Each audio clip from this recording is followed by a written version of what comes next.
Dikisahkan, ada dua orang laki-laki yang berasal dari Madinah Al-Munawwaroh. Mereka berdua pergi ke Turki untuk berpesta Khamr. Sesampainya mereka di Istanbul, mereka langsung membeli beberapa botol Khamr. Kemudian pergi dengan mobil menuju hotel. Sesampainya mereka di hotel, mereka pun berjumpa dengan petugas hotel. Dan mereka berdua memesan satu kamar biasa, guna dipakai untuk melakukan pesta Khamr. Akan tetapi, petugas hotel justru memberikan mereka berdua kamar VIP. Karena ia mengetahui bahwa tamunya berasal dari Madinah untuk bertabaruk dengan Nabi Muhammad SAW. Mereka berdua sangat senang. Maka malam itu mereka habiskan untuk berpesta Khamr sampai mereka mabuk dan ketiduran. Pada waktu subuh tiba-tiba mereka dikejutkan oleh ketukan pintu. Padahal mereka berdua masih dalam keadaan mabuk berat. Mereka pun membuka pintu dan ternyata petugas hotel berdiri di depan kamar mereka. Kemudian ia berkata, "Wahai Tuan, para jemaah menunggu Tuan untuk menjadi imam sholat subuh di masjid kami, lantai paling bawah." Mereka berdua amat sangat terkejut atas ucapannya. Salah seorang dari mereka berkata, "Ayo, majulah menjadi imam, karena aku tidak menghafal sedikit pun dari ayat Al-Quran. Tolonglah." Dan petugas hotel pun mengetuk pintu lagi dan berteriak, "Tuan, mohon dipercepat, karena matahari sebentar lagi akan terbit." Akhirnya, mereka pun bergegas untuk mengambil wudhu dan berjalan menuju masjid. Padahal, mereka berdua masih sangat mengantuk.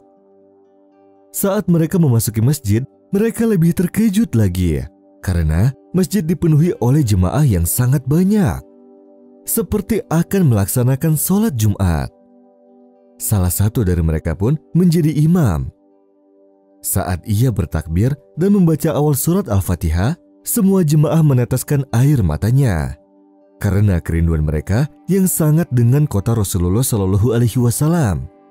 Ia pun ikut menangis, padahal ia hanya membaca surat Al-Fatihah dan surat Al-Ikhlas di kedua rakaat, karena hanya surat itu saja yang ia hafal.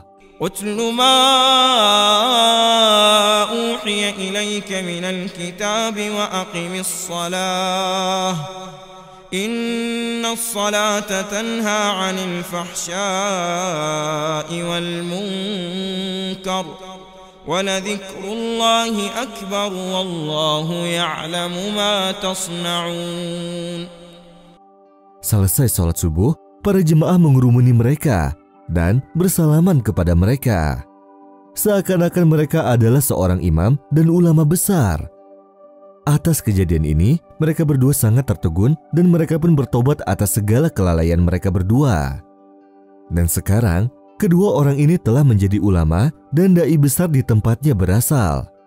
Maha suci Allah yang telah memberikan hidayah dari jalan yang tidak pernah terduga. فَإِمَّا يَأْتِيَنَّكُم مِّنِّي هُدًى فَمَنِ اتَّبَعَ هُدَايَ فَلَا يَضِلُّ وَلَا يَشْقَى وَمَنْ أَعْرَضَ عَن ذِكْرِي فَإِنَّ لَهُ مَعِيشَةً ضَنكًا وَنَحْشُرُهُ يَوْمَ الْقِيَامَةِ أَعْمَى قال رب لم حشرتني أعمى وقد كنت بصيرا قال كذلك أتتك آياتنا فنسيتها وكذلك اليوم تنسى.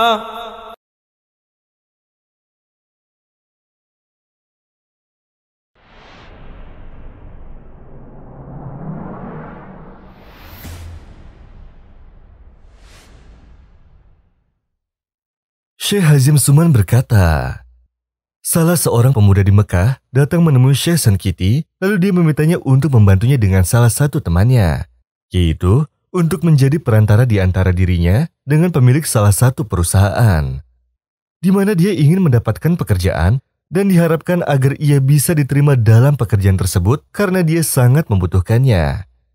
Sebab dia ingin menikah dan menafkahi keluarganya. Lalu Syekh menanggapinya dan menjanjikan bahwa dia akan melakukannya. Seperti kebiasaannya, dia bangun malam untuk sholat dan mendoakan pemuda itu sambil menangis. Dia berdoa agar pemuda itu mendapatkan pekerjaannya yang mana itu bisa menolong kehidupannya. وَإِذَا سَأَلَكَ عِبَادِي عَنِّي فَإِنِّي قَرِيبٌ أُجِيبُ دَعْوَةَ الدَّاعِ إِذَا دَعَانِ فَلْيَسْتَجِيبُوا لِي وَلْيُؤْمِنُوا بِي لَعَلَّهُمْ يَرْشُدُونَ. Dan keesokan harinya, pemuda itu datang dan menanyakan kepada Syekh Sankiti, apakah sudah ada pencerahan untuk menuju jalannya? Lalu Syekh menjawab, aku sudah menemukan jalan yang sangat besar, maka tenanglah.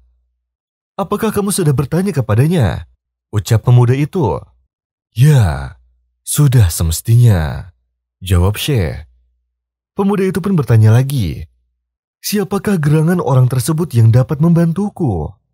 Syekh pun menjawab, dia adalah Allah Subhanahu wa Ta'ala. Lalu pemuda itu pun marah dan berkata, aku sudah katakan padamu bahwa aku membutuhkan orang yang dapat membantuku, tetapi kenapa engkau meminta pada Allah? Lalu Syekh pun juga sangat marah sekali pada pemuda itu sambil menangis, karena pemuda itu tidak mengerti maknanya, sebab dia tidak percaya kepada Allah. Setelah itu pemuda tersebut menyesal atas apa yang sudah dikatakannya kepada Syekh, sehingga dia bertobat dan beristighfar. Kemudian dia meminta maaf kepada Syekh, lalu dia berdoa kepada Allah dan bertawakal. Dan keyakinannya pun kepada Allah Subhanahu wa Ta'ala semakin bertambah kuat, sehingga dia pun mendapatkan kesempatan panggilan interview di 2 tempat perusahaan sekaligus. Pada interview yang pertama, dia tidak lolos, dan dia pun langsung menuju ke tempat yang kedua untuk interview berikutnya. Di sana, dia bertemu dengan salah satu temannya, di mana temannya itu adalah pemilik perusahaan tersebut. Temannya mengenali pemuda itu. Lalu dia berkata, kamu telah menjadi orang terhormat, yang mana kamu mendapatkan peluang yang lebih besar daripada menjadi pegawaiku.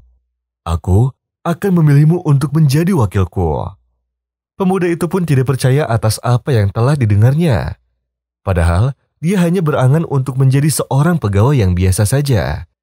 Sehingga pemuda itu pun kembali menemui Syekh Sankiti dengan senang sekali seraya berkata, benar apa yang engkau katakan, wahai Syekh. Allah Maha Penolong bagi orang yang bertawakal kepadanya.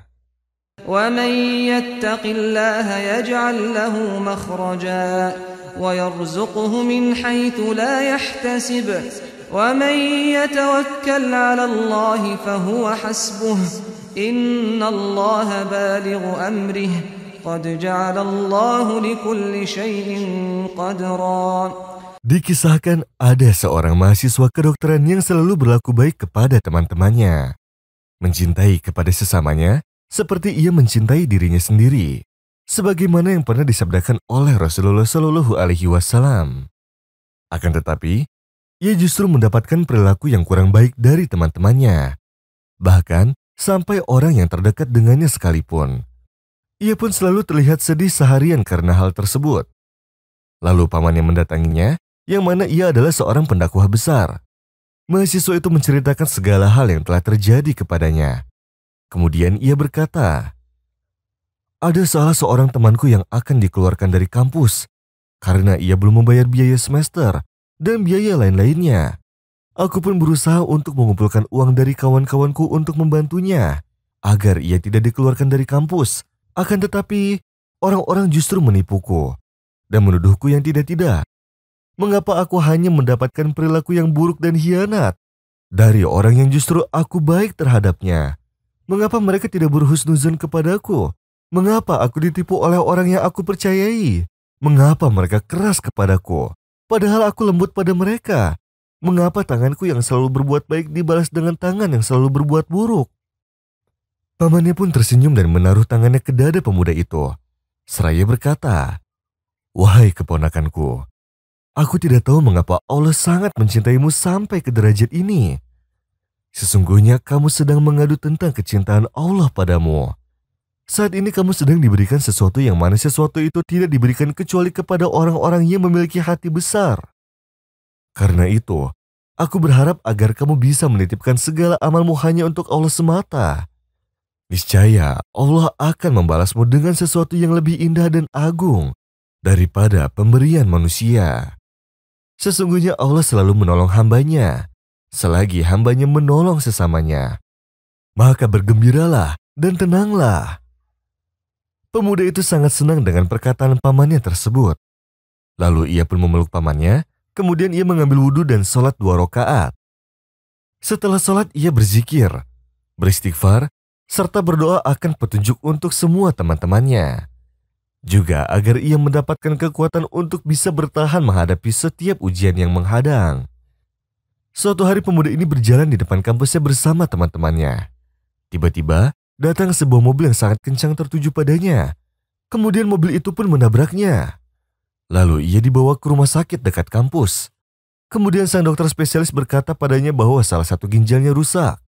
Maka dari itu ginjalnya harus diangkat sesegera mungkin. Ia pun dihadapkan oleh 2 pilihan. Hidup dengan 1 ginjal atau mati dengan 2 ginjal. Ia pun memilih yang pertama. Lalu dia memuji Allah atas segala ujian yang menimpanya.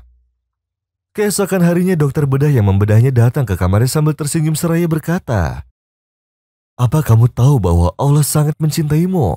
Apa kamu pernah mendengar tentang qada dan qadar? Sesungguhnya aku telah melihatnya ketika aku membedahmu. Kami telah mendapati suatu hal yang aneh di ginjalmu yang telah kami angkat. Maka kami mengirimnya kepada orang ahli. Ternyata dalam ginjal itu ada sesuatu yang bisa menyebabkan penyakit stroke. Tapi gejalanya hanya akan terlihat dalam waktu yang lama.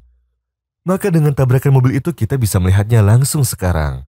Sungguh, ini adalah surat cinta dari Allah untukmu." Pemuda itu langsung sujud syukur kepada Allah dan berkata kepada sang dokter, "Ini adalah kode dan qadarnya Allah Subhanahu wa Ta'ala. Alhamdulillah atas segala nikmatnya yang tak terbatas." Pamannya pun datang menjenguknya. Saat ia mengetahui kisahnya, ia tersenyum seraya berkata, "Bukankah aku sudah mengatakan padamu bahwa Allah selalu menolong hambanya selagi hambanya menolong sesamanya? Demi Allah, apabila seorang hamba mengetahui bagaimana Allah mengatur urusannya, pasti ia akan tahu bahwa Allah kasih sayangnya melebihi ibu ayahnya sendiri." وسارعوا إلى مغفرة من ربكم وجنة عرضها السماوات والأرض أعدت للمتقين الذين ينفقون في السراء والضراء والكاظمين الغيظ والعافين عن الناس والله يحب المحسنين والذين إذا فعلوا فاحشة أو ظلموا أنفسهم ذكروا الله فاستغفروا لذنوبهم ومن يغفر الذنوب إلا الله ولم يصروا على ما فعلوا وهم يعلمون أولئك جزاؤهم مغفرة من ربهم وجنات تجري من تحتها الأنهار خالدين فيها ونعم أجر العاملين